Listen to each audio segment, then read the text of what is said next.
Inilah yang ditunggu-tunggu. Seluruh cerita anime ini akhirnya selesai juga. Berarti udah saatnya nih Mima meringkaskan ceritanya buat kalian biar mudah mendapat keseluruhan ceritanya hanya dalam beberapa menit aja nih. Yamada-kun Level 999 adalah anime yang menceritakan tentang seorang gadis bernama Akane Kinoshita yang baru saja putus cinta. Mantan pacarnya itu cinta kepada seorang pemain di salah satu game online bernama Forest of Savior. Padahal Akane main juga di game itu. Lalu pada suatu hari, game Foes mengadakan event perayaan. Dan tentu saja Akane ingin menunjukkan kepada mantannya kalau sejak putus dengannya, Akane baik-baik saja, malah lebih cantik. Tapi kenyataannya saat Akane melihat mantannya, Akane malah jadi tidak fokus. Saking tidak fokusnya dia tersandung dan terjatuh. Untungnya sih ada seorang pria tampan bernama Akito Yamada yang menolong Akane. Karena tidak ingin terlihat menyedihkan, Akane pun memperkenalkan Yamada sebagai pacarnya kepada mantannya. Tentu saja Yamada bingung apa yang sudah terjadi. Kalian penasaran sama kelanjutan ceritanya? Apakah nanti dari pacaran pura-pura malah jadi kenyataan? Nah, udah saatnya nih kita masuk aja ke dalam ceritanya. Di salah satu meja kafe, ada sepasang kekasih Akane Kinoshita dan Takuma Furukawa yang sedang duduk bersantai. Awalnya semuanya tampak baik-baik saja. Sampai pada akhirnya Takuma meminta putus kepada Akane. Alasannya sih karena Takuma menyukai gadis lain dan gadis itu dia temukan di salah satu game online yang sedang mereka sukai bernama Forest of Savior. Tentu saja ini kabar yang sangat membuat Akane galau. Sahabatnya bernama Momoko Maeda meminta Akane mencari kegiatan agar teralihkan perhatiannya. Maka dari itu Akane memilih bermain game Foes saja. Memang keputusan yang bodoh sih, karena membuka game ini Akane malah teringat alasannya bermain game sebelumnya. Tentu saja untuk Takuma kan? Akane pun menyerang tanpa arah, habis-habisan. Saat Akane meluapkan amarahnya, tiba-tiba ada pemain lain nih yang memiliki akun bernama Yamada meminta Akane menghentikan tindakannya. Yamada ini adalah salah satu anggota dari tim yang sama dengan Akane. Akane pun mencoba mengajak Yamada mengobrol, bahkan Akane langsung curhat tentang putus cintanya. Setelah mendengar curhatan Akane, respon Yamada malah sangat dingin. Dia bahkan membalas kalau sebenarnya tidak peduli. Kedatangannya ke sini karena dia butuh berburu di tempat ini juga. Tentu saja kalimat itu sangat membuat Akane kesal, maka dari itu dia mengutarakan kekesalannya dengan sangat panjang. Selesai meluapkan amarahnya, Akane pun keluar dari room. Tapi saat itu juga dia mendapat notifikasi kalau Foes akan mengadakan event perayaan 1 tahun game ini. Akane tadinya tidak berniat pergi ke sana, karena pasti Takuma ada di sana juga. Tapi saat dipikir-pikir lagi, sepertinya ini celah yang bagus untuk balas dendam. Akane akan dandan secantik mungkin dan akan membuat Takuma menyesal. Hari event pun tiba dan sesampainya di sana Akane tidak perlu menunggu waktu lama untuk bisa menemukan Takuma. Tapi saat ini Takuma tidak sendirian, dia bersama pacar barunya yang bernama Eri. Entah kenapa tubuh Akane malah mengajar Takuma dan Akane pada saat itu tidak sengaja bersenggolan dengan orang lain. Alhasil Akane terjatuh. Akane tentu saja sangat malu, saking malunya dia tidak sanggup untuk berdiri sendiri. Tapi untungnya tidak lama dari itu datang seorang pria yang menanyakan keadaan Akane. Dari tampangnya sangat tampan dan tentu saja hal itu membuat Akane jadi kembali bersemangat lagi. Akane berterima kasih karena sudah ditolong, tapi anehnya pria ini merespon dengan sangat dingin. Melihat respon pria ini, Akane jadi teringat dengan karakter si Kribo yang membuat Akane kesal. Akane jadi curiga kan, apa jangan-jangan dia Yamada si Kribo itu. Untuk mengetesnya, Akane pun memanggil nama Yamada dan ternyata dia langsung berbalik. Saat Akane mencerna apakah dugaannya benar atau tidak, tiba-tiba di belakang sana, Takuma berteriak memanggil Yamada. Ternyata Takuma adalah fans berat dari Yamada karena Yamada ini adalah pro player. Takuma sudah mengikuti Yamada sejak lama. Melihat Takuma yang antusias kepada Yamada, Akane pun dengan percaya diri memberitahu kalau Yamada adalah pacarnya. Tentu saja Yamada langsung menyangkalnya, tapi sebelum disadari Takuma, Akane langsung menyogok Yamada dengan voucher game yang sangat berharga. Dan disogok voucher ini pada akhirnya Yamada mau membantu Akane, memberitahu Takuma kalau Akane dan dia berpacaran. Tapi sepertinya ucapan itu tidak membuat Takuma menyesal kehilangan Akane. Yang ada Takuma malah sedih karena gagal bisa dekat dengan idolanya. Keadaan ini sebenarnya menguntungkan Akane, tapi melihat Takuma yang tetap manja-manjaan kepada Eri ternyata menyakitkan juga. Akane yang mengalami serangan patah hati meminta Yamada menemaninya minum-minum. Akane mengoceh ke sana kemari dan di tengah ocehannya Akane tiba-tiba ingin pergi ke toilet. Tapi setelah Akane kembali ke toilet, Yamada sudah tidak ada. Sempat sih Akane mengira kalau Yamada muak dengan obrolannya. Tapi sebenarnya tidak begitu, karena Yamada pergi ke apotik membelikan obat luka untuk kaki Akane. Yamada ternyata melihat kaki Akane yang terluka saat Akane akan pergi ke toilet. Luka ini sepertinya akibat Akane terjatuh di event. Mendapat perlakuan seperti ini tentu saja membuat Akane sangat tersentuh. Ternyata orang sedingin Yamada bisa peka juga ya. Akane sangat bahagia. Saking bahagianya dia minta tambah minuman lagi. Dan akibatnya dia mabuk berat. Singkat cerita, Akane akhirnya bangun dari tidurnya karena semalam minum sampai tidak sadarkan diri. Tapi anehnya di kamar ini Akane mendengar seseorang dan saat dia berusaha menjernihkan pikirannya, Akane baru sadar kalau sekarang dia tidak sedang ada di kamarnya, melainkan ada di kamar Yamada. Melihat Akane terbangun, Yamada pun menjelaskan apa yang terjadi agar Akane tidak panik. Jadi alasan Yamada membawa Akane ke sini karena Yamada tidak tahu tempat tinggal Akane. Lalu alasan Akane hanya menggunakan kaos dalam karena Akane muntah-muntah sampai bajunya penuh muntahan. Dan sekarang baju Akane ada di mesin cuci. Mendengar penjelasan itu tentu saja Akane berbalik meminta maaf karena sudah merepotkan Yamada. Dan tanpa menunggu waktu lama, Akane pun pamit pulang. Sesampainya Akane di rumahnya, Akane sadar kalau kalungnya hilang. Kalung itu adalah pemberian Takuma, jadi sangat berharga. Satu-satunya kemungkinan di mana kalung itu hilang adalah di kamar Yamada. Tapi saat Akane menghubungi Yamada dari game, Yamada langsung menjawab tidak ada. Di keesokan harinya, sepulang dari kampus, Akane tidak sengaja melihat Yamada yang sedang ditembak cewek nih. Tapi seperti biasalah, karena dia cuek, Yamada pergi begitu saja. Alasannya sedang terburu-buru. Akane yang melihat hal itu jadi geram dan menanyakan alasan Yamada menyela obrolan gadis yang sedang menembak Akane. Mendengar hal itu Akane terkejut, karena ternyata sejak tadi dia tidak sadar kalau salah satu gadis SMA itu ada yang mau menyatakan cinta. Di sini Akane baru tahu kalau ternyata Yamada masih anak SMA. Akane pun memberi saran kepada Yamada untuk lebih peka kepada gadis. Tidak lama dari itu, Yamada berbalik dan memberikan selembaran kain sambil meminta maaf karena ternyata semalam dia menemukan kalung Akane, tapi sayangnya terinjak, jadi patah deh. Akane sempat terdiam, tapi dia memutuskan menunjukkan ketidakpeduliannya kepada kalung ini. Kebetulan di luar sana hujan, Akane pun memaksakan diri untuk hujan-hujanan saja. Tentu saja Yamada tidak bisa diam begitu saja. Dia pun akhirnya memberikan payung kepada Akane. Bahkan Yamada meminta Akane jangan mengembalikannya saja agar tidak repot-repot. Tapi walaupun Yamada sudah merelakan payung itu, Akane ternyata tetap mengembalikannya. Akan tetapi kali ini dia datang dengan keadaan mabuk berat dan tentu saja mau menemani Akane. Yamada terlihat kesal kenapa dua wanita mabuk ini datang sini. Momo yang sedang mabuk berat berlari memeluk Yamada karena ternyata sangat tampan. Di belakang sana, Akane menjelaskan kepada Yamada alasannya datang ke sini. Selain untuk mengembalikan payung, Akane juga ingin mengucapkan terima kasih kepada Yamada sebelumnya di event. Jika bukan karena bantuan Yamada, mungkin Akane akan terlihat menyedihkan di hari itu. Akane sangat-sangat berterima kasih. Selesai mengucapkan kata-kata itu, Akane dan Momo pun pamit pulang dan Yamada hanya terdiam membeku. Lalu di sini, Akane menceritakan kepada Momo tentang salah satu pemain di timnya yang sangat dekat dengan Akane dan nama akun ini adalah Rurihime. Rurihime adalah ketua tim atau guild. Saking dekatnya dengan Rurihime, Akane dan Rurihime bertukaran kontak pribadi.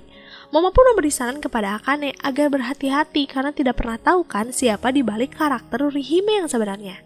Saat sibuk menceritakan Rurihime, tiba-tiba ada seorang gadis yang berpenampilan unik dan sekilas sangat mirip dengan Rurihime di Game Force. Sesampainya di rumah, Akane pun membuka Game Force. Dia melihat Rurihime dan Yamada yang sedang meracik ramuan. Sempat terdengar obrolan kalau guild ini mereka berdua loh yang bangun dan betapa menyenangkannya ketika anggotanya hanya berdua. Mendengar obrolan itu, Akane jadi mencurigai kalau Rurihime dan Yamada jangan-jangan di real life pacaran nih. Kecurigaan itu menghantui Akane seharian. Bahkan selama belajar di kelas, Akane masih memikirkan hal itu. Dan kebetulannya, saat Akane pulang dari kampus, Akane melihat Yamada dengan gadis yang kemarin dia temui juga. Ada kemungkinan gadis di samping Yamada adalah Rurihime. Dari penampilannya sudah sangat terlihat kan? Di malam harinya, Rurihime mengirimkan pesan kepada Akane, memberitahu kalau nanti akan ada kopdar antara anggota guildnya. Akane masih penasaran kan dengan sosok Rurihime, lagi pula di dunia online mereka sangat dekat. Siapa tahu di real life akan menjadi tempat curhat yang nyaman, walaupun sebenarnya di hati Akane ada kecemburuan dengan kejadian tadi di stasiun. Singkat cerita, hari kopdar tiba dan sekarang Akane sedang kesulitan mencari lokasi pertemuan. Banyak gedung yang membuat Akane bingung. Saat Akane mencari-cari lokasi, seorang pria menyenggol Akane dan akibatnya handphone Akane terlempar. Pria ini pun meminta maaf sambil mengambilkan handphone Akane. Dan saat dibalik, pria ini memberitahu kalau dia akan pergi ke tempat ini juga. Tentu saja mereka berdua jadi pergi bersama. Pria ini pun memperkenalkan diri, dia bernama Eita Sasaki. Dan Eita ini salah satu gamer edik loh, karena sepanjang jalan dia terus bercerita ke sana kemari tanpa henti. Saat mereka mengobrol, tiba-tiba terdengar suara gadis yang memanggil mereka di seberang sana. Akane sudah yakin kalau gadis ini pasti Rurihime. Dengan riang gembiranya, Akane menyapa. Tapi aneh, Rurihime menunjukkan wajah yang sangat ketus, seakan-akan tidak mengenal Akane.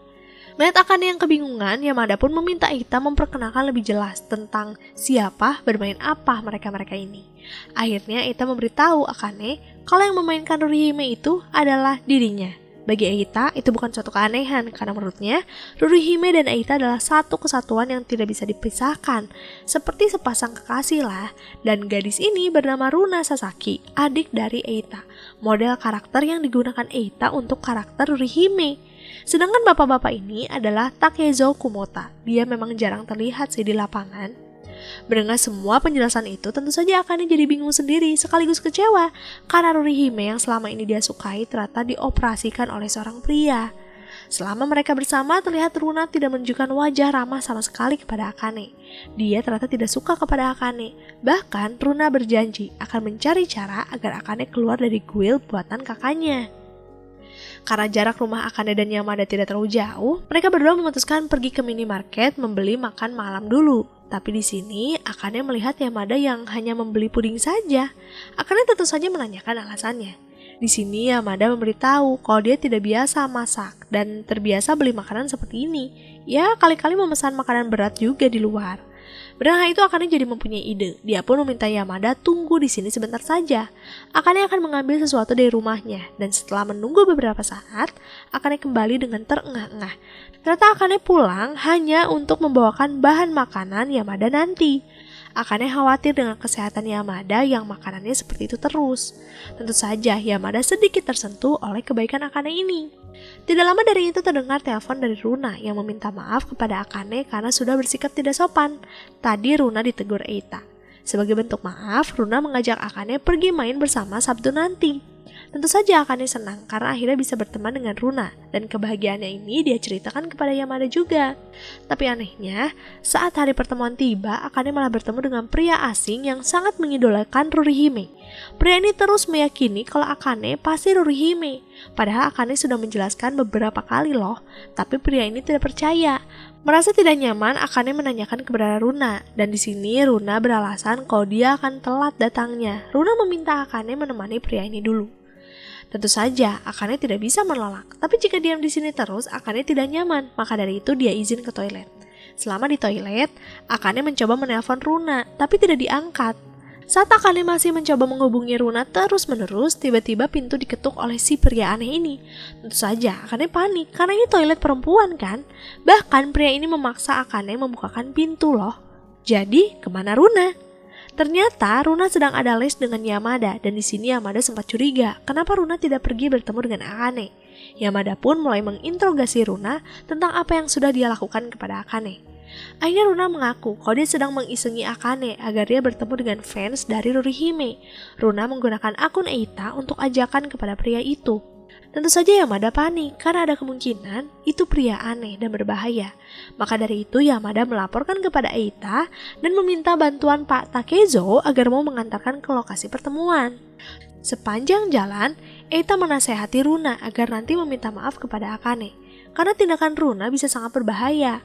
Runa pun akhirnya memberitahu alasannya seperti ini, karena ternyata Runa tidak suka ada anggota baru di kelompoknya. Runa nyaman berempat saja, lagi pula semenjak ada Akane, kakaknya dan yang lainnya selalu membahas Akane, Akane, dan Akane terus. Setelah mulai perjalanan yang menegangkan, akhirnya mereka menemukan Akane, tapi terlihat suasana sangat aneh. Kaki Akane bahkan terluka. Eita dan Pak Takezo pun menekan pria ini untuk mau menjelaskan apa yang terjadi. So, alasan pria ini mengetuk pintu karena ternyata dia khawatir kepada Akane. Takutnya Akane kesakitan di dalam toilet. Dia bahkan membelikan Akane obat pereda nyeri. Nah, melihat tangannya masuk ke bilik toilet membuat Akane terkejut dan saking terkejutnya kakinya menyenggol sudut toilet. Alasan itu tentu saja tidak bisa dibenarkan 100% karena mau bagaimanapun juga pria ini masuk toilet wanita. Saat yang lain sibuk menginterogasi pria itu, Akane melihat Runa yang melamun. Tapi saat Akane menatapnya, Runa malah kabur. Melihat Runa yang kabur, Akane berniat mengejarnya. Tapi secara tidak sengaja kakinya malah menyenggol kursi. Dan alhasil kembali kesakitan. Melihat Akane yang kesakitan, Runa tentu saja khawatir. Sehingga dia berlari menghampiri Akane. Eita pun segera menarik Runa untuk segera menasehatinya dulu. Akane tentu saja tidak tega melihat Runa yang ketakutan. Maka dari itu, Akane mengakali agar Runa lepas dari Eita dengan meminta para pria pergi mencari obat sakit perut untuk Akane. Mendapatkan momen berdua, akhirnya Runa menanyakan kepada Akane kenapa masih mau peduli kepadanya. Padahal kan Runa sudah melakukan hal yang berbahaya. Akane pun tersenyum. Dia memberitahu Runa kalau Akane sebenarnya paham tentang perasaan Runa yang takut tersingkirkan oleh kehadirannya. Tapi percayalah, Akane sangat ingin berteman dengan Runa juga. Mendengar semua penjelasan itu sekaligus melihat luka yang sedang dialami Akane sekarang tentu saja berhasil meluluhkan hati Runa. Dan pada akhirnya dari sinilah pertemanan mereka terbentuk. Bahkan Akane menjadi tempat curhat Runa setiap pulang sekolah karena ternyata di sekolah Runa tidak punya teman. Mungkin karena wajahnya yang jutek, padahal di dalam hati yang terdalam Runa sangat ingin berteman dengan teman sekelasnya. Keberadaan Akane benar-benar mengisi kekosongan warna itu. Lalu di sini, saat Akane sibuk bermain game, tiba-tiba saja laptopnya meledak. Runa tentu saja tidak tinggal diam, maka dari itu dia meminta tolong Eita untuk menyuruh Yamada memeriksa laptop dari Akane. Karena katanya Yamada bisa utak-atik laptop.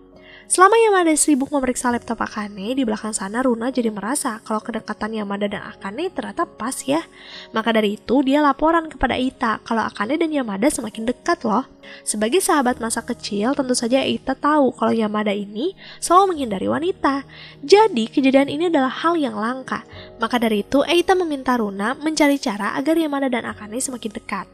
Dari sekian banyak rencana ala-ala romcom, Runa memutuskan membuat Akane dan Yamada bertubrukan secara tidak sengaja. Tapi karena dorongannya terlalu kencang, rambut Akane mengenai mata Yamada. Tentu saja Akane merasa bersalah, dia pun mencoba untuk memeriksa mata Yamada yang terluka. Melihat wajah Akane sedekat ini, tentu saja sangat membuat Yamada salah tingkah. Saking salah tingkahnya, Yamada pergi keluar. Alasannya sih untuk membeli perkakas ke minimarket. Tapi setelah Yamada kembali, Yamada malah melihat Akane dan Runa yang sudah tertidur lelap. Ternyata Yamada perginya terlalu lama. Di hari lainnya, terlihat Akane yang sedang interview kerja. Karena dia kekurangan uang, Akane memutuskan untuk kerja sampingan saja. Akane ingin membayar perlengkapan. Untuk sementara, Akane akan menggunakan GPU eksternal milik dari Eita. Setelah libur bermain game, tentu saja Akane langsung login GameFox. Di sana dia bertemu dengan Rurihime alias Eita dan Tuan Takezo yang ternyata ukuran karakternya sangat kecil. Tapi walaupun kecil, sebenarnya dia bisa berubah jadi mengerikan loh. Rurihime menceritakan kalau sebentar lagi akan ada festival budaya di sekolah Yamada. Para anggota harus menyemangati Yamada dong. Berarti akan ada kunjungan ke sana. Tentu saja Akane sangat bersemangat. Sudah lama dia tidak pergi ke festival budaya SMA. Selama di sana, Akane mengunjungi berbagai macam stand. Tapi terlihat Runa yang tampak murung. Dia bahkan mengalami sakit perut yang luar biasa. Semua itu terjadi karena Runa panik. Sebentar lagi kan dia tes masuk di sekolah ini juga. Selama menunggu Runa di toilet, Akane ternyata bertemu dengan Yamada. Karena kebetulan toilet itu pas ada di depan kelas Yamada. Menyadari Runa terlalu lama di toilet, akhirnya Yamada dan Akane membawa Runa ke ruang UKS saja. Di sini Runa sempat ditawarkan apakah akan pulang atau tidak, tapi Runa malah menolak. Dia masih ingin jajan makanan di sini. Tapi karena gugup ya, jadinya tidak sanggup berkeliling. Runa ingin Yamada dan Akane membelikan beberapa makanan dan membawanya ke sini. Tentu saja, mau tidak mau mereka berdua pergi.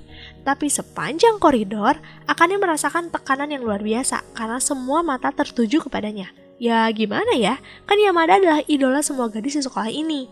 Jadi melihat ada gadis lain akur dengan Yamada adalah sesuatu hal yang sangat mengejutkan. Setelah berhasil melarikan diri dari semua tekanan itu, mereka pun istirahat sekejap. Di sini juga mereka akhirnya bertemu dengan Eita dan Pak Takezo. Tentu saja Akane menceritakan apa yang baru saja terjadi. Mendengar hal itu, Eita malah menyarankan kepada Akane dan Yamada untuk pacaran betulan saja, toh hal itu tidak merugikan mereka berdua. Mendengar hal itu tentu saja Akane tersipu malu, maka dari itu dia pun pergi untuk menghindari Yamada. Dia tidak ingin muka merahnya terlihat. Tentu saja Yamada tidak tinggal diam sehingga dia pergi mengejar Akane. Teman sekelas Yamada yang bernama Yukari Tsubaki sempat terkejut dengan sikap Akane yang mau mengejar perempuan. Karena di lorong ini Akane tahu pasti akan menarik perhatian, maka dari itu dia berlari ke tangga menuju atap sekolah. Alasan Yamada mengejar adalah ingin menanyakan kepada Akane apakah dia marah dengan pernyataan Eita tadi. Tentu saja Akane menjawab tidak. Akane hanya merasa malu di depan Yamada. Akane menebak pasti bagi Yamada Akane tidak sebanding. Mana banyak kan yang mengejar Yamada? Mendengar pernyataan itu, Yamada pun memberitahu Akane kalau memang hal itu terjadi, Yamada merasa terhormat bisa bersama gadis seperti Akane. Di mata Yamada, malahan Akane bagaikan bunga di atas tebing yang sulit digapai. Yamada merasa kalau sifatnya sangat membosankan, jadi tidak cocok dengan Akane yang periak. Akane tentu saja tersipu malu. Untuk membuat Yamada percaya diri, Akane pun memberitahu Yamada kalau sifatnya ini sangat Akane sukai kok, tidak membosankan sama sekali. Dan kali ini, Yamada deh yang tersipu malu. Hari ini Akane tiba-tiba menerima telepon dari Runa yang meminta Akane menemuinya sekarang juga. Katanya ada berita penting. Apa itu? Tentang rencana Yamada memasukkan anggota baru di guild dan anggota baru itu perempuan. Seperti biasalah, Runa kan tidak suka anggota baru. Sebagai alumni orang yang pernah dibenci Runa, Akane pun meminta Runa untuk mau menerima si anggota baru. Karena kita tidak pernah tahu anggota baru ini akan seperti apa. Siapa tahu kan bisa bersahabat juga seperti Runa dan Akane sekarang. Tapi di sini Runa masih belum setuju sepenuhnya. Maka dari itu Runa memberikan nomor telepon Yamada agar Akane saja yang menginterogasi Yamada tentang alasannya mengundang anggota baru. Akane mencoba menelpon Yamada, tapi karena sedang les, Yamada tidak mengangkatnya. Dan si anggota baru ada di sini, karena ternyata Yukari adalah si pemain baru itu. Singkat cerita, Runa yang sedang sibuk belajar dengan Yamada tiba-tiba saja menerima telepon dari Akane yang memberitahu kalau nanti malam dia tidak bisa ikut War Games. Akane demam dan sepertinya demamnya akan sangat parah. Terlihat Akane berdiri saja sempoyongan. Lebih parahnya lagi Akane lupa mengisi kulkas. Akane sangat ingin mengisi perutnya. Akane mencoba menelpon Momo, tapi di luar jangkauan. Maka dari itu Akane pun mencoba untuk pergi sendirian saja naik sepeda. Tapi belum juga pergi, Akane sudah terjatuh bersamaan dengan sepeda yang ada di sana.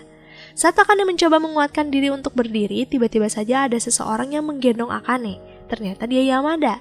Sejak mendengar obrolan Runa dan Akane, Yamada jadi khawatir. Itulah kenapa dia ada di depan tempat tinggal Akane. Yamada membawa Akane ke kamarnya, tapi terlihat Akane menderita, sedangkan Yamada tidak paham apa yang harus dia lakukan. Maka dari itu, Yamada mencari kartu kesehatan Akane agar bisa membawa ke klinik, dan kebetulan ada klinik 24 jam di dekat sana. Setelah melalui proses panjang, akhirnya demam Akane turun. Dia bahkan bisa bangun dari tidurnya. Tapi di sini Akane juga terkejut ketika melihat Yamada di sini. Saking tidak percayanya ada Yamada, Akane membuka jendela. Tentu saja angin dingin ini membuat Yamada terbangun. Yamada pun meminta Akane segera kembali ke kasur karena belum sembuh. Mendapat perhatian seperti ini membuat Akane terharu. Dia sangat berterima kasih kepada Yamada karena sudah menjaganya. Akane tidak menyangka ternyata Yamada baik. Setelah mulai malam yang panjang, hari pun berganti. Yamada pergi ke sekolah tanpa tidur sama sekali. Tentu saja Akane sangat bersalah. Akane berjanji akan membayar kebaikan Yamada. Akane sudah sembuh dan dia merasakan rindu bermain game Faust. Saat Akane login, Akane akhirnya bertemu dengan si anggota baru, Yukari. Di sini Rihime meminta Akane dan Yukari latihan menyerang monster bersama, dan kebersamaan ini berhasil loh membuat Akane berteman dengan Yukari juga. Lalu di sini, sejak diberi perhatian banyak oleh Yamada, Akane jadi bimbang tentang perasaannya. Apakah dia benar ingin menjalin hubungan lagi? Karena sebelumnya kan Akane kandas dalam percintaan. Untuk memastikannya, Akane curhat ke Momo, menanyakan kepada Momo apa yang kurang dalam dirinya. Akane tidak ingin menjalin hubungan dengan keadaan Akane yang belum introspeksi diri. Bagi Akane, berakhirnya hubungan dengan Takuma pasti penyebabnya karena kekurangannya juga.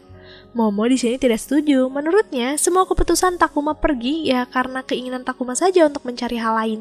Tidak ada yang salah dengan Akane. Tapi di sini Akane belum bisa menerima masukan itu. Saat mereka mengobrol, tiba-tiba si pelayan datang dan ternyata Eita kerja sampingan di sini.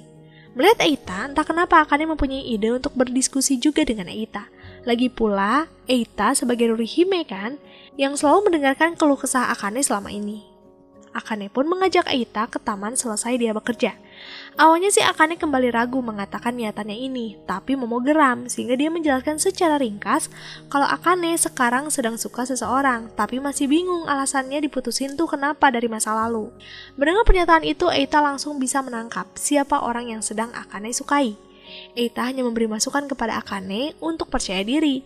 Selain itu, Yamada orangnya sangat hangat dan peduli. Dia tidak pintar saja mengungkapkan perasaannya. Lalu baru kali ini loh, Eita melihat Yamada mau berlama-lama dekat dengan perempuan. Biasanya, dia akan menghindar begitu saja. Alangkah baiknya kalau Akane mengungkapkan perasaannya kepada Yamada. Mendengar masukan itu, Akane pun terdorong untuk nekat melakukannya. Maka dari itu, tanpa menunggu waktu lama, Akane pergi meninggalkan Eita dan Momo. Sesampainya Akane di tempat tinggal Yamada, sayangnya Akane belum sempat mengungkapkan niatannya ini karena ternyata Yamada sedang terburu-buru pergi les. Ini bukan momen yang tepat untuk menyatakan cinta. Maka dari itu Akane pun memutuskan untuk menundanya. Selesai les, di luar sana hujan. Takeaki, Okamoto, dan Yukari sayangnya lupa membawa payung. Hanya Yamada nih yang bawa. Tentu saja Okamoto tidak mungkin membiarkan Yukari hujan-hujanan. Maka dari itu Okamoto meminta Yukari pulang bersama Yamada saja. Lagi pula, Okamoto tahu kalau Yukari menyukai Yamada. Ini akan jadi kesempatan yang bagus kan mendekati Yamada. Setelah mulai proses berpikir yang panjang, akhirnya Yukari mau untuk pulang bersama Yamada. Sepanjang jalan tentu saja banyak kecanggungan di antara mereka. Yamada menyadari kalau baju Yukari basah sebagian, maka dari itu Yamada memutuskan untuk memberikan payung ini kepada Yukari saja. Yamada akan berlari. Tentu saja Yukari tidak enak, maka dari itu dia mencoba mengejar Yamada. Tapi yang terjadi, Yukari malah terjatuh dan kacamatanya terlepas.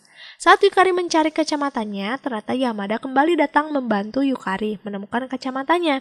Mendapat perhatian seperti ini, entah kenapa mendorong Yukari untuk mengungkapkan perasaannya. Yamada pada saat itu hanya terdiam, dia bingung harus menjawab apa.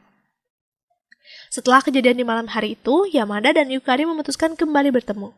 Di sini Yukari sebelumnya sudah tahu apa jawaban Yamada, pasti sesuatu yang menyakitkan untuk hatinya. Maka dari itu Yukari mendahului Yamada dengan memberitahu Yamada hal-hal yang Yukari sukai dari diri Yamada. Betapa Yukari adalah gadis yang sangat memperhatikan setiap hal-hal kecil dari Yamada. Bahkan main game saja karena Yamada, Yukari kagum dengan cara Yamada bermain game. Mendengar hal itu, Yamada terkejut. Ternyata perasaan orang lain kepadanya bisa sedalam ini. Tapi di sini Yamada langsung meminta maaf kepada Yukari karena tidak bisa membalas perasaan Yukari. Sebenarnya Yukari tahu siapa wanita yang sedang Yamada sukai. Walaupun sangat menyakitkan bagi Yukari, tapi ini sangat melegakan hatinya. Sudah lama Yukari sangat ingin meluapkan apa yang dirasakannya. Arigato. Singkat cerita, Eita kembali mengadakan kopdar anggota guild. Niatnya sih untuk menyambut Yukari. Tapi mungkin karena kejadian sebelumnya, Yukari sayangnya tidak bisa ikut. Kali ini mereka semua makan di restoran mewah, ditraktir loh oleh Pak Takezo. Walaupun terlihat seperti bapak-bapak biasa, ternyata kenalannya orang-orang penting loh. Entah jasa apa yang sudah dilakukan Pak Takezo karena ruangan mereka tiba-tiba dibanjiri hadiah dari kenalannya. Bahkan ada alkohol yang sangat mahal. Tentu saja Akane tergoda dengan minuman itu dari 1 teguk, 2 teguk, sampai seterusnya dan berakhir dengan keadaan Akane yang mabuk berat. Tentu saja keadaan Akane tidak terkendali, maka dari itu sesampainya Yamada, Eita meminta Yamada mengantarkan Akane pulang duluan. Untuk sedikit menyadarkan Akane, Yamada memberikan air mineral dulu dan lumayanlah kesadaran Akane bertambah sedikit. Setelah mulai perjalanan yang panjang dan sulit, akhirnya mereka sampai di tempat tinggal Akane. Yamada hanya mengantar Akane sampai di depan pintu saja dan dia pun langsung pergi. Melihat Yamada yang pergi, Akane teringat dengan semua perhatian Yamada kepadanya, termasuk hari ini. Maka Akane menarik Yamada dan menanyakan kepada Yamada, apakah Yamada suka kepada Akane? Dengan mengejutkan tanpa menunggu waktu lama, Yamada tersenyum dan langsung mengiyakan pertanyaan Akane ini. Bahkan Yamada menekankan kalau Yamada mencintai Akane. Yamada tahu kalau Akane sekarang sedang setengah sadar. Maka dari itu, untuk meyakinkannya, besok akan menyatakan lagi agar Akane yakin dengan ucapan Yamada ini bukan halusinasi. Yamada pun memeluk Akane sambil memberitahu kalau dia akan memegang janjinya. Dan sepertinya memang iya sih, karena pagi hari itu Yamada benar-benar menelpon Akane. Pagi ini bagaikan mimpi bukan? Tiba-tiba saja Akane sudah mempunyai pacar baru, lebih tampan dan populer lagi. Walaupun usia Akane di atas Yamada, Akane tidak peduli. Setidaknya mereka tetap bisa melakukan kegiatan menyenangkan bersama. Sebuah takdir yang indah mempertemukan mereka. Untung kan Akane pergi ke event. Terus dia jatuh dan ditolong Yamada. Kalau nggak pergi ke sana, kayaknya nggak bakal deh dapat berondong nih Akane. Oke deh, makasih buat kalian yang udah setia di channel ini. Sampai jumpa di next video. Jamatane, arigato gozaimasu.